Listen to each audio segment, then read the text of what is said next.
He thought a few words in German could turn her into a joke. He picked the loudest table in the room, ordered like a king, and waited for the waitress to shrink.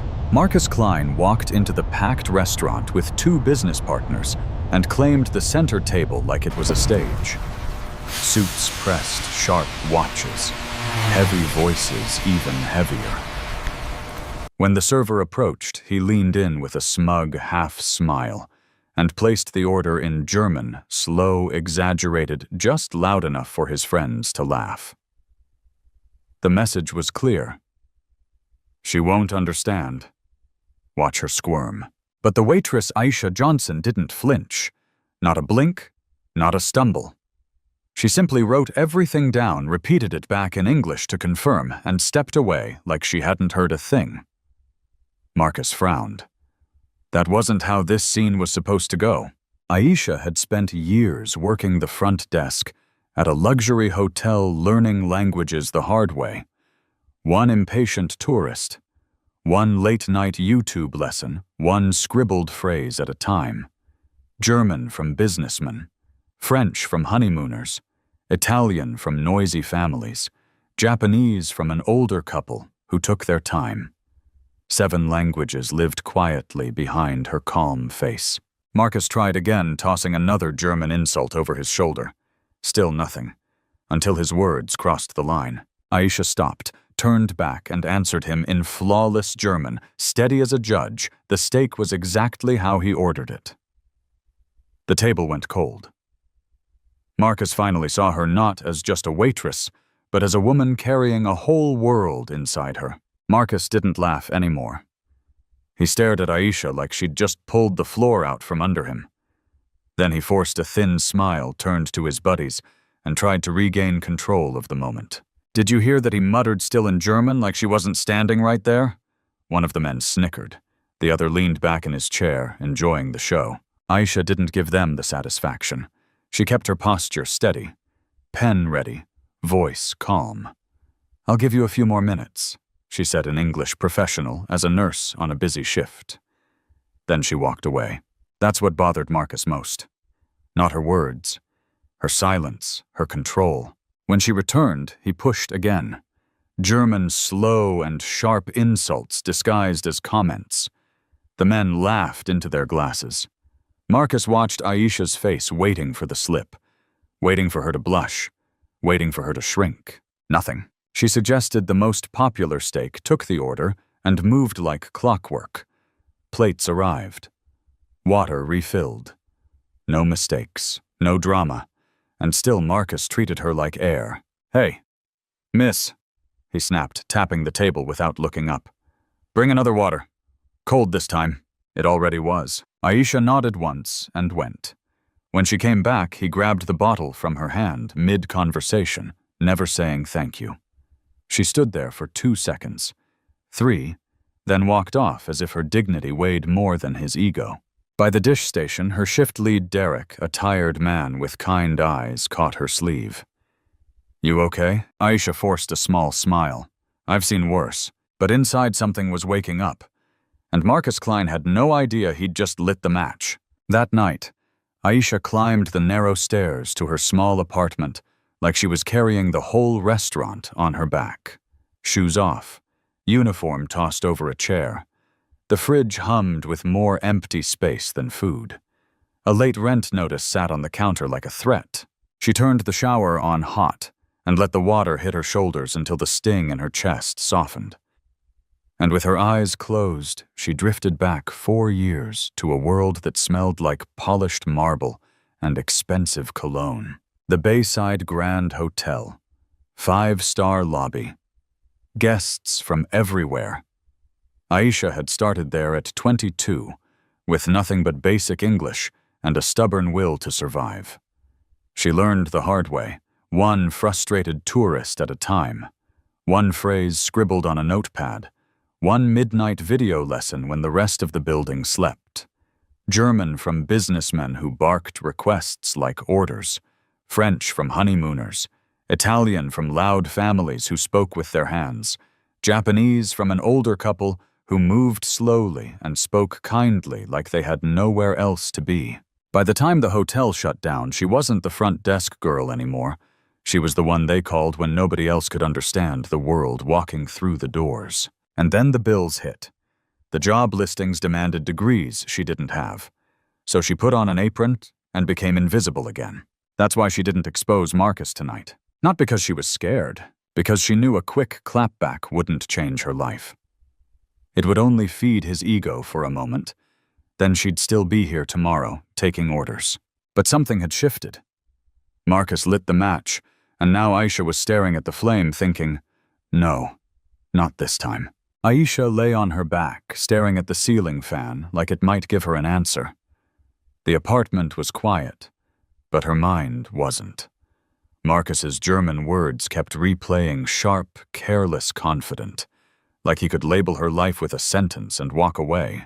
She reached for her phone and opened the language app she hadn't touched in months.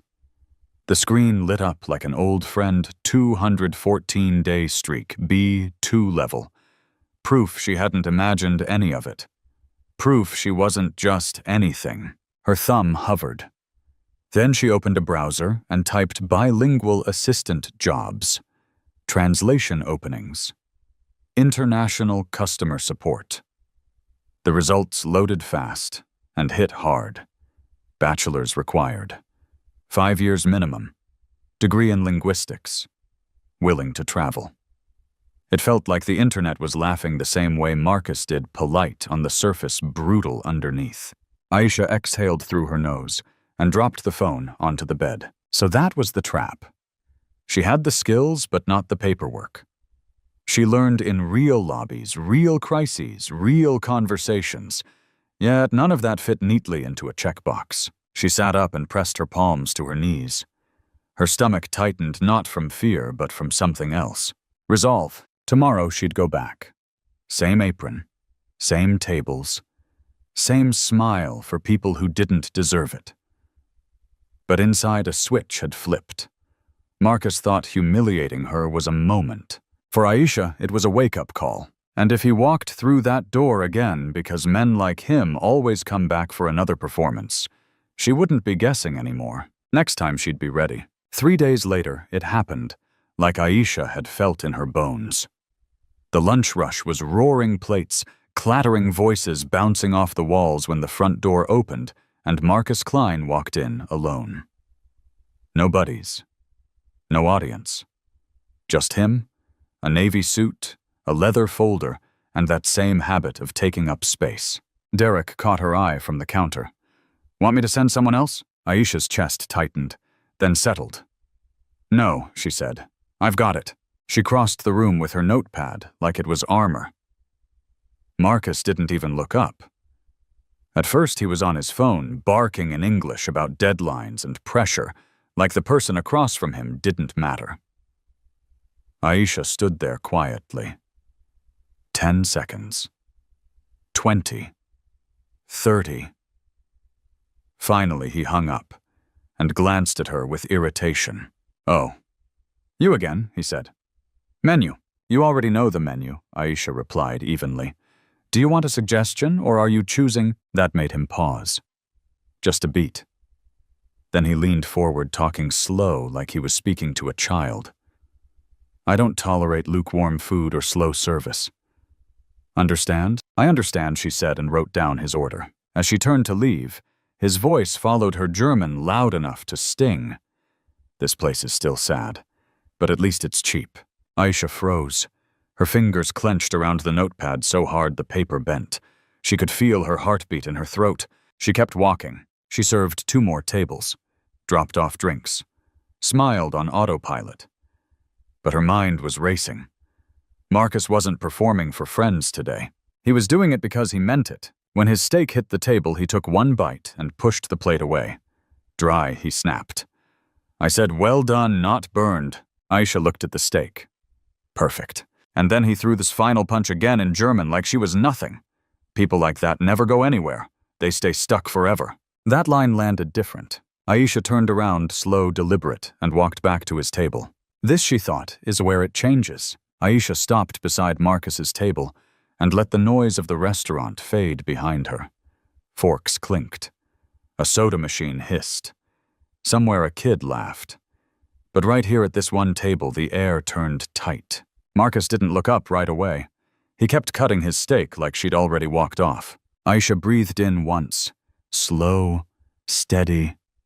Then she spoke in perfect German, clean and calm, no anger, no shaking voice. Your steak is cooked exactly the way you ordered it. Well done, not burned. The fork in Marcus's hand froze mid-air. He blinked once. Twice. Like his brain needed a second to catch up. Then he snapped back into Portuguese, low, suspicious. What did you just say? Aisha repeated it in German again, even clearer. Same tone, same control. Marcus leaned back, eyes narrowed. You speak German? Yes, she answered. I do. A flush crawled up his neck, not embarrassment. Rage. The kind that comes when someone realizes they've been exposed. So you understood everything I said the other day. And today, I did. Then why didn't you say anything he demanded? Aisha held his stare. Because you never asked. That landed like a slap. For the first time, Marcus looked at her like she was a full human being, not part of the furniture. He tried to recover with a crooked smile, switching back to German like it was his last shield. Interesting, he said. So the waitress has hidden tricks. Aisha didn't flinch. They're not tricks, she replied in German. They're skills. His smile faded. How many languages do you speak? 7, Aisha said, and the word dropped heavy between them. A nearby table went quiet. Derek stopped in the distance, holding a tray, like he'd forgotten what he was doing. Marcus stared at her, suddenly smaller than his suit. Prove it, he whispered. Aisha nodded once. Gladly. Marcus shoved his phone across the table like it was a weapon. The screen glowed with a sentence in French, something he'd clearly copied fast just to corner her. Read it, he said, voice tight. Aisha didn't even lean in. She read it aloud in smooth, effortless French, the kind of pronunciation that didn't sound studied. It sounded lived. Marcus's jaw clenched. He typed again. Italian this time. Aisha read it. Clean. Natural. Like she'd been born with it. Marcus tried Japanese, next, eyes narrowing, as if the characters themselves might finally trip her up. Aisha glanced once and spoke it back, measured and respectful, exactly the way that older couple at the hotel had taught her patient, rhythm, careful tone. The restaurant around them kept moving, but the energy at Marcus's table had changed. People weren't pretending not to listen anymore. They were listening hard. Marcus pulled the phone back, staring at her, like she'd rewritten the rules of his world. How does a waitress do that? He asked, this time in English, quieter, almost unwilling to admit he was impressed. Aisha's face stayed calm, but her voice carried weight. I wasn't always a waitress. She told him just enough: the luxury hotel, the shutdown, the bills, the job hunt that went nowhere. No drama, no begging, just facts. Real life. Marcus looked down at the papers in his folder, then back up at her. The anger was still there, but it was tangled now with something else respect he didn't want to give. You're wasted here, he said finally. That's not your decision, Aisha replied. For a long second, he said nothing. Then he pulled cash from his wallet and placed it on the table, more than the bill plus a generous tip. At the door, he paused and turned back. You should be doing something bigger than this, he said. Aisha watched him leave, heart hammering, not because she'd won, but because she could feel it. This wasn't the end of the moment. It was the beginning of the next test. 2 days later, Derek found Aisha in the back, tucked between stacked boxes and the hum of the walk-in fridge. He came back, Derek said, holding a scrap of paper like it was radioactive. Marcus, he left this. Said it's important. Aisha wiped her hands on her apron and took the number. Her pulse jumped, half warning, half hope. A man like Marcus didn't hand out chances for free, not without a catch. That night she sat on her couch phone in both hands, staring at the digits, until her thumb finally moved. He answered on the first ring. Aisha, Marcus said like he'd been expecting her breath. I knew you'd call. No apology, no small talk, straight to business. I run an international consulting firm, he continued. My assistant quit. I need someone who can handle pressure and switch languages without blinking. A pause. The pay is triple what you make serving tables. Aisha swallowed. Triple meant rent paid, lights on, groceries without counting pennies. But Marcus wasn't done. "There's a test," he said, voice sharpening. "Friday. Meeting with Japanese executives. You sit and take notes and give me a full report afterward. If you can do that, you're hired." Aisha looked around her tiny apartment past due notices, tired furniture, the quiet weight of being underestimated. And she heard Marcus's voice from the restaurant. People like that stay stuck forever. Her jaw tightened. "I accept," she said. "Good," Marcus replied. "I'll text you the address. Don't be late." When the call ended, Aisha didn't celebrate. Not yet. She opened her laptop, pulled up business vocabulary videos, and started studying like her future depended on it, because it did. Friday wasn't just a meeting. It was her one shot to step out of the apron and into the life she'd earned. Friday came fast. Aisha showed up 15 minutes early wearing a second-hand blazer she'd bought on credit and shoes that pinched like they were reminding her what was at stake. The building was all glass and steel cold, modern, the kind of place that made you lower your voice without realizing it. Upstairs, Marcus was already pacing in a conference room. Coffee in hand, eyes sharp. "They'll be here in 10, he said without looking up. "Japanese executives. They talk fast. Technical. You take notes, and afterward you tell me everything you understood." Aisha nodded and sat down, smoothing her notepad like it was a lifeline. Then the door opened. 3 men walked in dark suits, calm faces, quiet confidence. The introductions were polite. The meeting started, and within 5 minutes, Aisha felt it. The language wasn't the problem. The world was. Acronyms, industry jargon, fast sentences packed with terms she'd never heard behind a hotel desk.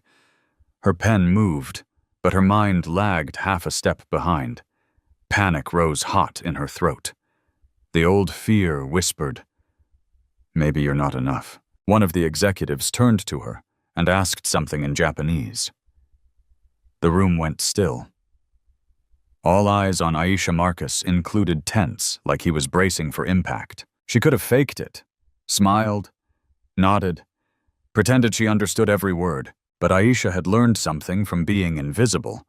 Lies don't lift you up, they bury you later. So she met the executive's gaze and answered in Japanese, steady and respectful. "I understand most of it," she said, "but some technical terms are new to me.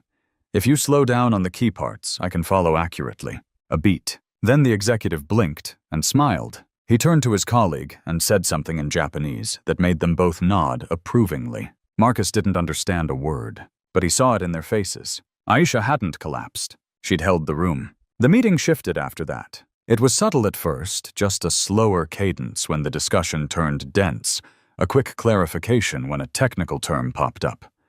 But Aisha caught it. They were adjusting for her, not out of pity, out of respect. And once the pressure eased, her pen started flying. Dates, numbers, delivery windows, quality standards. The clause they wanted added penalties for late milestones. The budget problem. Their expectation to bring the final price down by 10%. Aisha wrote it all down clean and organized, like she'd been doing this job her whole life. 90 minutes later, the executive stood. Handshakes, polite smiles. One of them paused by Aisha and spoke in Japanese. "It was a pleasure meeting you. I hope we work together again." Aisha smiled back. "The pleasure was mine." The door closed. The silence hit like a wave. Marcus collapsed into his chair and let out a breath he'd clearly been holding the entire time. He wiped his face with his hand and laughed one sharp, relieved sound. "I was sweating," he admitted. Then he looked at Aisha. Really looked. "You did well, especially when you said you didn't understand everything." Aisha's throat tightened. "I thought it might cost me the job." "It would have," Marcus said, "blunt if you'd lied." He leaned forward. "Do you know how many people sit in that chair and pretend they understood? Then they give me a report full of made-up nonsense." Aisha straightened. "So, did I pass?" Marcus nodded once. "Not yet. I want the report, in English. Right now. Speak it." Aisha took a breath, scanned her notes, and delivered 15 minutes of clear, detailed facts. No guessing, no fluff. When she finished, Marcus smiled. Perfect, he said quietly. You're hired. Aisha's hands shook when Marcus slid the contract folder across the table. Not from fear Chak, that sudden, unreal feeling that life could change in a single afternoon. Read it, he said, already halfway back to his laptop. Sign it. Bring it Monday. 8 a.m. Aisha swallowed. Monday. Like for real. For real. Marcus answered, eyes still on the screen. Then, almost as an afterthought, he added, You'll need professional clothes. At least 3 outfits. The company doesn't cover it. He paused, then sighed. I can advance half your first paycheck if you need it. Aisha didn't play tough. Not today. I need it. At the front desk, Carla handed her the envelope like it was nothing.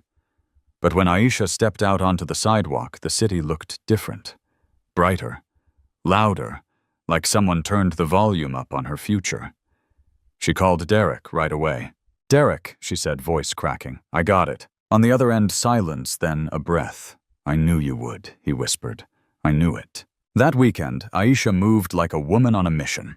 She paid overdue bills, filled the fridge, bought a blazer that actually fit, slept deep for the first time in months. Monday morning, she arrived 15 minutes early anyway. Carla showed her a small desk near Marcus's office computer phone and a stack of names waiting like a test. Marcus walked in at 8:30 with coffee and 0 patience. 9 international calls today, he said, dropping a list. 2 Germans, 1 French, the rest English. Can you handle it by 5? Aisha looked at the paper, then up at him. Yes, she said, and she did. The next few weeks hit like a fast-moving train. Aisha worked harder than she ever did in that restaurant, and somehow it still felt lighter. Every day was calls, calendars, time zones, and clients who expected perfection on the first try. Marcus didn't raise his voice, but he didn't need to. His silence was its own pressure, and Aisha delivered. She booked meetings across 3 languages without missing a beat. She handled last-minute changes like they were routine. She learned his rhythms, his weak spots, the way he got sharper when he was nervous and colder when he felt cornered. He was demanding, but fair. Then 3 months in the real test showed up. A German client called furious while Marcus was out of town. Contract delayed, deadline blown, threats flying. The kind of call that makes an office go quiet.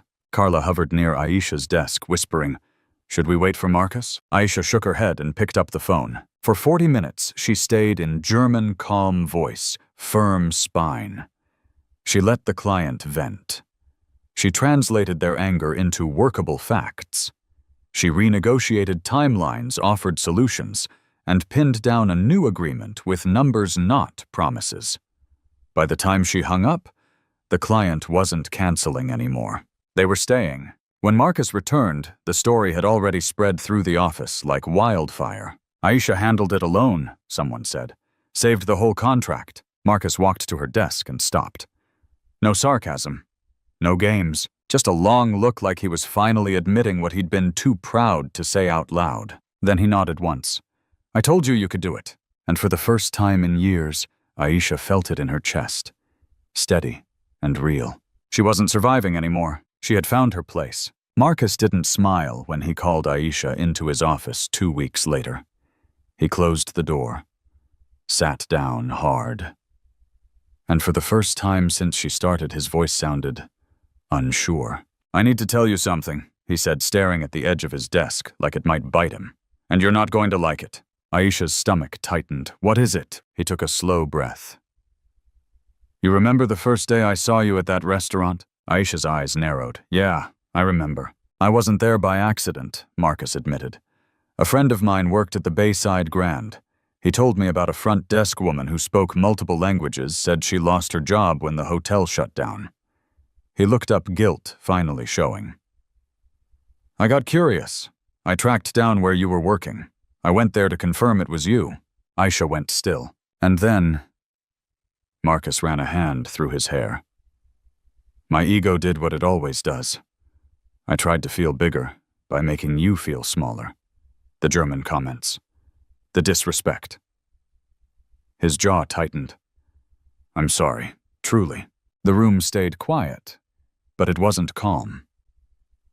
Aisha could feel old anger and new clarity fighting in her chest. He wasn't asking for forgiveness because he'd become a saint. He was asking because he finally understood the cost of what he'd done. Marcus swallowed. If you want to leave, I'll write a recommendation. Severance. Whatever you need. Aisha held his gaze. Then she spoke steady, not soft. I'm not leaving, she said, but you owe me one. Marcus blinked, surprised. Then a breath of relief escaped him. More than one, he said.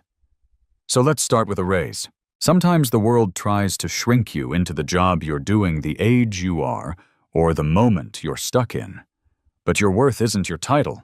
It's your grit, your skills, your story, and the quiet work you do when nobody's clapping. If you've ever felt invisible, especially later in life, hear this: being overlooked doesn't mean you're over.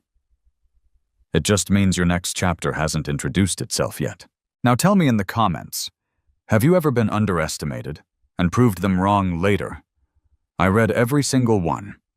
And if this story hit you somewhere deep, subscribe for more true-to-life emotional stories that remind us it's never too late to rise.